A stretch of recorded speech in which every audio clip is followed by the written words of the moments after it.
tal? Le habla su hermano y amigo Wilmar Rojas y quiero compartir con usted en esta hora el tema la Biblia y la compasión. ¿Se ha puesto a pensar usted que el desarrollo de la comunidad está a una oración de distancia? Veamos qué tiene que decir la Biblia al respecto de este tema de compasión y la oración.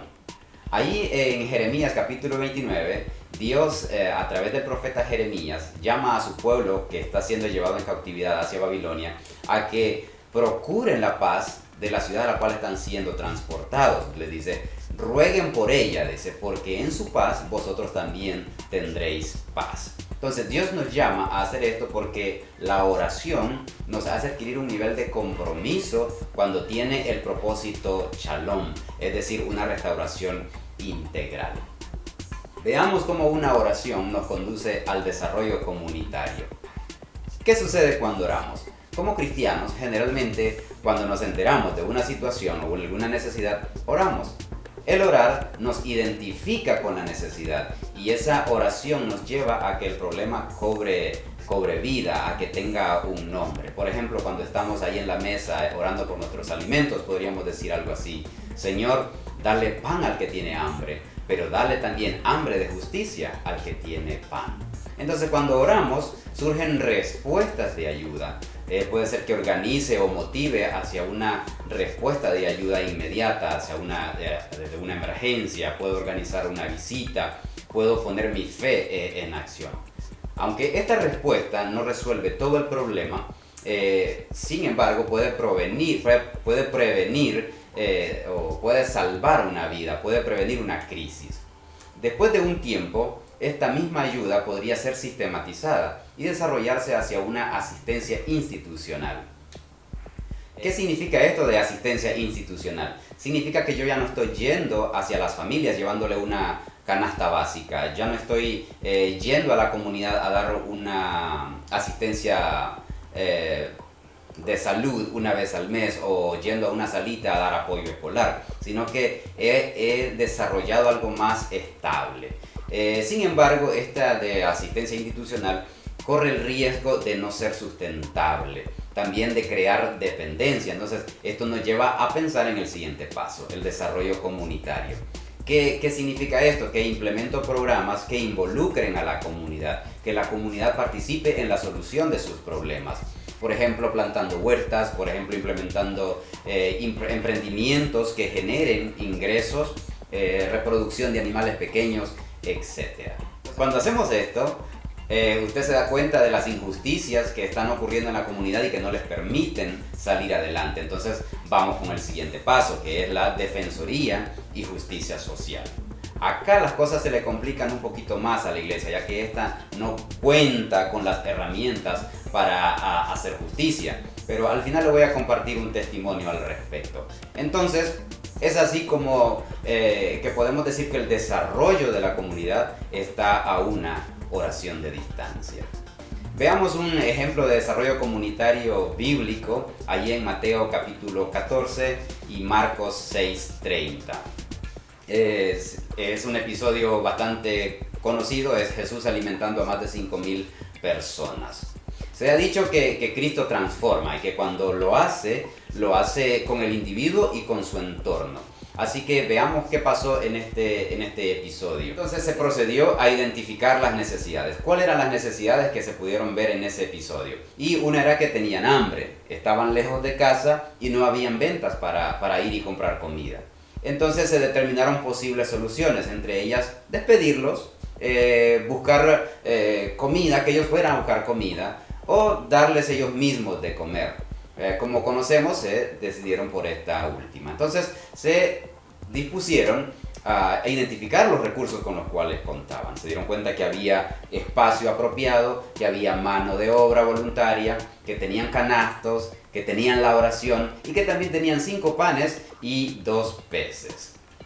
Entonces se procede al diseño de un plan de trabajo. ¿En qué consiste esto? En cómo se va a hacer, cómo iban a repartir la comida, cuáles eran las actividades a desarrollarse. Entonces se organiza la comunidad. Recuerdan que los hizo en grupos más pequeños. Se organizó también un equipo de distribución posiblemente.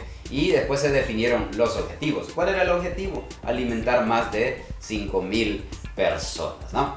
Entonces, después se lleva a cabo, es decir, la implementación del proyecto, distribuir la comida, velar que todos tengan una porción.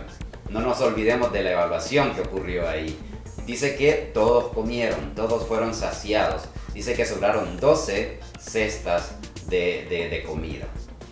Pero también se le dio seguimiento, es decir, se supervisó, se ejecutó, se desarrolló de acuerdo al plan previsto. Se armó un equipo, se organizó a la comunidad, todos recibieron. Incluso se pudo plantear la pregunta, ¿qué hacemos con estas 12 cestas que sobraron?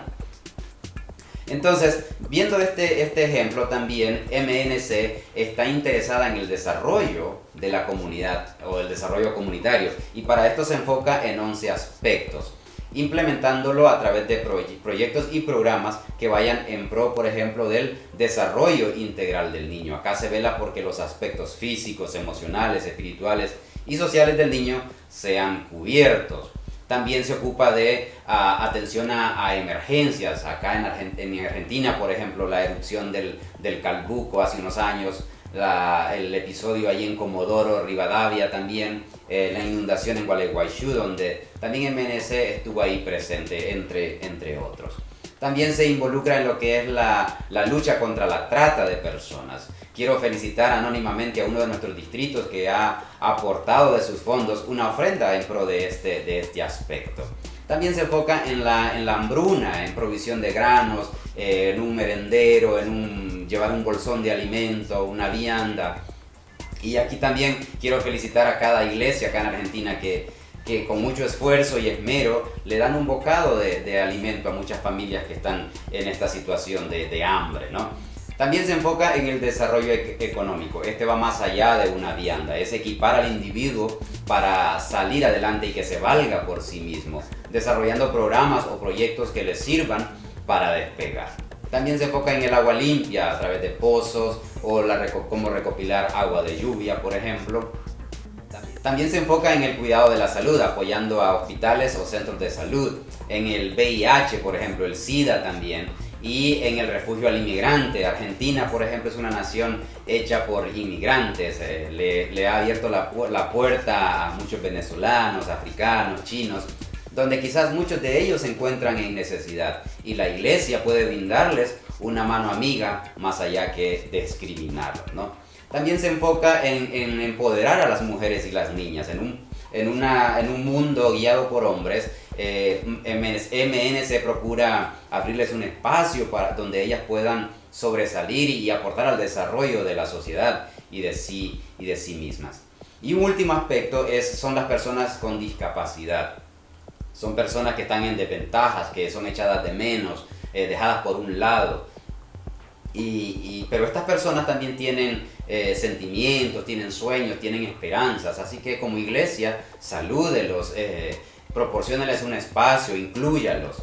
Este último aspecto ha tomado mucho auge ahí en Chile, pero de ahí se ha empezado a diseminar en diferentes países de nuestra región. Todos estos enfoques se logran a través de ofrendas que cada iglesia local ahí de la iglesia del Nazareno alrededor del mundo aporta para este propósito. Así que estos 11 aspectos se los dejo ahí, y usted puede elegir, como alguien dijo una vez, elija un tema que le rompe el corazón y determine un nivel de compromiso para abordarlo. Estos 11 aspectos también se agrupan en 3 categorías más grandes. Por ejemplo, el de respuesta a emergencias, esas acciones de respuesta momentánea en medio de desastres naturales, sociopolíticos o políticos. También en proyectos y programas de asistencia social, una clínica, un hogar para ancianos, hospitales, escuelas, orfanatos, entre otros. También en proyectos o programas de desarrollo comunitario donde se vela por seguridad alimenticia, por la educación integral, por promoción de la salud, generación de ingresos y el desarrollo de infraestructura. Para cerrar este tiempo quiero dejarlo con un desafío que lo encontramos ahí en Miqueas en el capítulo 6, verso 8, y dice así: Oh hombre, Él te ha declarado lo que es bueno. ¿Qué requiere de ti el Señor? Solamente hacer justicia, amar misericordia y caminar humildemente delante de tu Dios. Así que resalta 3 aspectos que nos desafían en esta hora. Uno es justicia. ¿Qué es esto? Defender al pobre, levantar la voz por los que no la tienen. Usted se convierte en un promotor de un Dios justo. El segundo es amar misericordia, una cualidad superior a la justicia. Es bondad, compasión, amor a los pobres, a los oprimidos. Desde aquí es cierto que no se puede hacer justicia, pero sí se puede armar un programa de compasión. Y el tercero es caminar humildemente delante de Dios. Es superior a los otros dos. De aquí surge la justicia y la misericordia. Este me lleva a ver a mis pares con los ojos de Dios. Así que empiezo con actos pequeños de misericordia, conozco las historias, estas historias tienen nombres, entonces es así como me convierto en voz de los que no tienen voz. Quiero compartir un testimonio de una hermana de una de las iglesias donde ella estuvo orando por 2 años por una nenita. Esta hermana tenía una clase bíblica y se enteró por un familiar que una de sus nenitas era abusada por su papá y por sus tíos físicamente. Ella era la menor de 3, tiene alrededor de unos 8 años, y esta hermana no contaba con las herramientas para atender este caso. Sin embargo, tenía contactos con el servicio social y con los derechos del niño, así que los contactó. El servicio social llamó a la mamá, ella llevó a la nena y dijeron no tiene nada, pero la hermana dijo no, esa no es la nena, ella llevó otra de las nenas. Así que esta nena, por ejemplo, no hablaba mucho, estaba desnutrida, estaba mal vestida. Pero a partir de ese primer momento de que el servicio social las contactó, su papá empezó a cambiar. El servicio social puso cámaras ahí en la vivienda. Y los tíos que abusaban también de la nenita fueron descubiertos que abusaban a otra nena, y así que fueron puestos en la cárcel. Así que la nena empezó a comer, empezó a vestirse mejor y a no ser más abusada. Es más, hasta una iglesia fue plantada frente a esta casa. El papá ya no la abusaba, tampoco abusaba de su mamá. Ella ahora come, está más alimentada, ya no hay gritos ahí, ya no hay música a alto parlante o bebidas.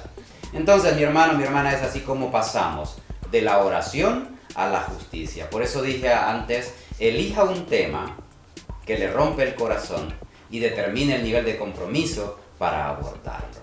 Que Dios le bendiga y nos vemos en una próxima oportunidad.